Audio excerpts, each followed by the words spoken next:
You're welcome to Daily Bread. This is Joshua Jeremiah, your host. It's a great honor and a great privilege sharing God's word with you. We don't take it for granted. We give God all the praise for this opportunity. And we thank God for you as well for taking the time to watch and to share these with as many as you know. Please continue to do that. Help us spread it everywhere so you can get to the ends of the earth, blessing, impacting, and transforming the lives of many to the glory of God in Jesus' mighty name. May you locate that particular person you need to accomplish the assignment. There is the person or the persons that you desperately need that God has positioned strategically to help you accomplish that assignment. There is. You know, we have talked on God bringing your helpers of destiny to where you are. This one is different. It is you that have to locate them. May you locate this particular person or persons that God has stationed strategically to help you accomplish all He has put in your heart. May you not miss them in this season in Jesus' mighty name. I'd like you to take note of this. Sometimes God does not reveal to us the people He has stationed specifically to help us. Yet they are there, waiting for us to do the right things, take the right step, do what's necessary that will cause them to open up and offer the help that they carry and can offer. They're just waiting. 1 Samuel chapter 30, verse 1 to 20. Now it happened when David and his men came to Ziklag on the third day that the Amalekites had invaded the south, and Ziklag attacked Ziklag and burned it with fire, and had taken captive the women and those who were there from small to great. They did not kill anyone, but carried them away and went their way. So David and his men came to the city, and there it was, burned with fire. And their wives, their sons, and their daughters had been taken captive. Then David and the people who were with him lifted up their voices and wept until they had no more power to weep. So they lost everything. Then David's two wives, Ahinoam, the Jezreelite, and Abigail, the widow of Nabal, the Carmelite, had been taken captive. So it wasn't just David's people, even to he himself suffered the same loss. Verse 6. Now David was greatly distressed, for the people spoke of stoning him, because the soul of all the people was grieved, and every man for his sons and his daughters. But David strengthened himself in the Lord. Oh, there comes a time where you will have to learn to draw strength from your inner man all by yourself. Can't rely on people. They had lost everything, not only him, everyone, but his own people began to blame him for their losses. Oh, it happens. When it's all good, they will celebrate you. When it's all bad, they will blame you.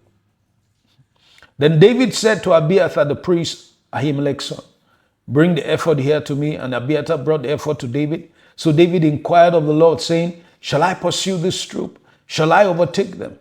Those were his questions. And he answered him, the Lord answered him, he said, pursue, for you shall surely overtake them, and without fail recover all. I'd like you to take note of this. No matter what situation you're in, always seek God's face on what to do at any given point in time. Don't rely on your cerebral intellect capacity, Don't rely on what you can do. Don't rely on your brain power. Don't rely on your manpower. Don't rely on your people connections. Seek God's face on what to do at any given point in time. God's wisdom, God's knowledge, God's direction is superior to yours. And so David sought God's face, and the Lord said, he inquired and said, shall I pursue? And the Lord said, pursue, for you shall surely overtake them, and without fail recover all.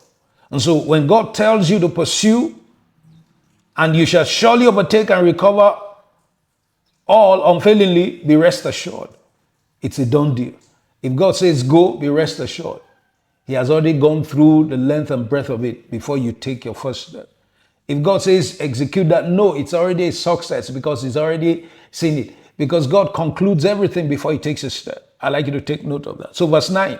So David went after God said pursue. David went after God said for him to go. He went. He and his 600 men who went with him, and came to the brook of Besor, where those stayed who were left behind. David pursued, he and 400 men, for 200 stayed behind, who were so weary that they could not cross the brook. By the time they got 600 men, took off in pursuit. But by the time they got to this brook of Besor, 200 were so weary they couldn't continue, so they left them behind there. Verse 11. They continued pursuit. And then they found an Egyptian in the field and brought him to David. And they gave him bread and he ate. And they let him drink water. And they gave him a piece of cake of figs and 2 clusters of raisins. So when he had eaten, his strength came back to him. So they revived him. The man was almost dead. They revived him with their resources. Don't forget, they were on a pursuit of all their losses. Their wives, their children, everything had been invaded and taken captive. So that was the pursuit. They didn't have to bother on this man. They met him dying on the way. Please let him be. Let's continue on our journey. But instead, they took time and revived him. That's David. David invests in the lives of people. If you are an investor in the lives of people, you will never miss such opportunities. Don't forget, I said, may you locate that person, the person or persons that you particularly need for the success of that particular assignment. There's somebody, there's some people. And sometimes these people come in disguise. They don't come announcing themselves, we are the ones that God has sent us to help you. No, it's a different case. There are cases where that can happen. But in some cases, they don't. And so they met this man who was dying and they revived him. His strength came back to him. For he had eaten no bread nor drunk water for 3 days and 3 nights. Verse 13. Then David said to him, after they had revived him, to whom do you belong? And where are you from? And he said, I'm a young man from Egypt, servant of an Amalekite. And my master left me behind because 3 days ago I fell sick. So he became a liability to his master. He fell sick, so they dumped him. Verse 14. When we made an invasion of the southern area of the Kerethites in the territory which belongs to Judah, and of the southern area of Caleb, and we burned Ziklag with fire. My God, precise information of what David and his people needed. Take note, when David inquired from God, shall I pursue? Will I overtake? The Lord said, go, surely, you will surely recover all without fail. But God did not tell them, there's somebody you will need, there's somebody you will meet along the way, there's a helper stationed and positioned. No. And when they met him, he didn't look like someone who could offer them help. He was dying and they revived him.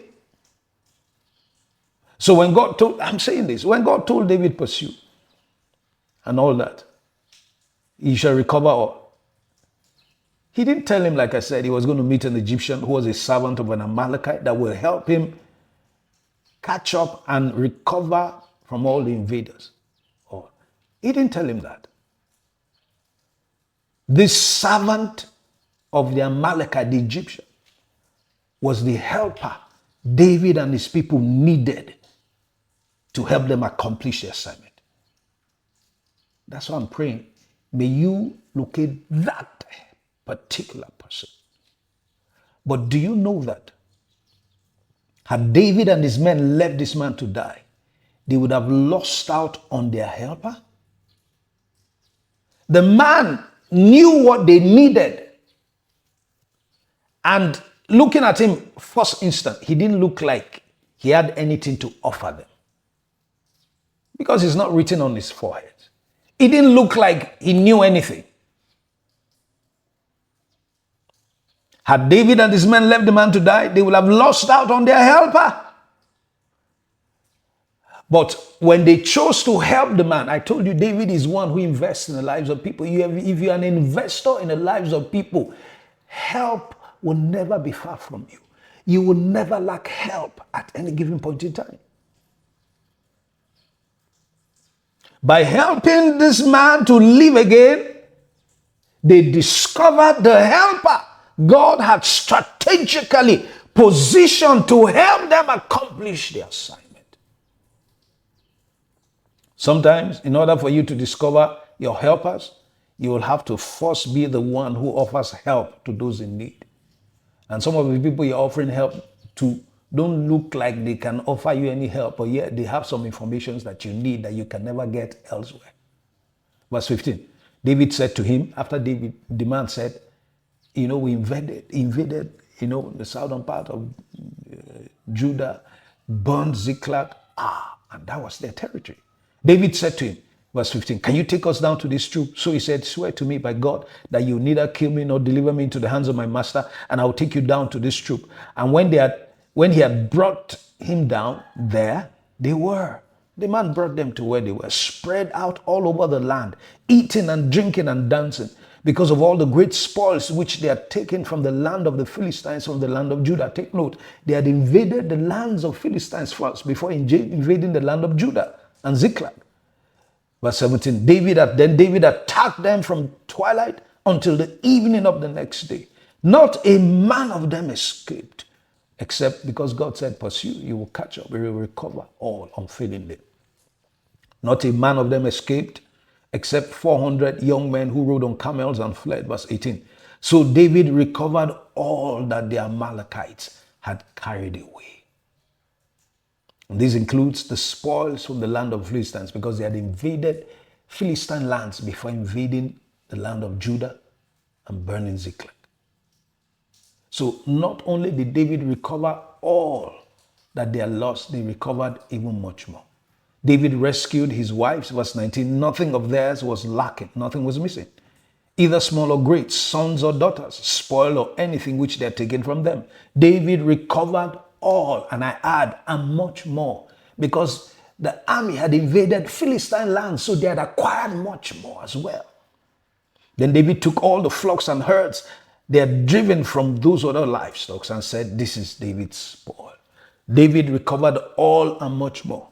But take note, it was largely due to the fact that he did not miss out on his helper of destiny, strategically positioned by God to help him. That's my prayer. May you not miss that particular. May God open your eyes to see.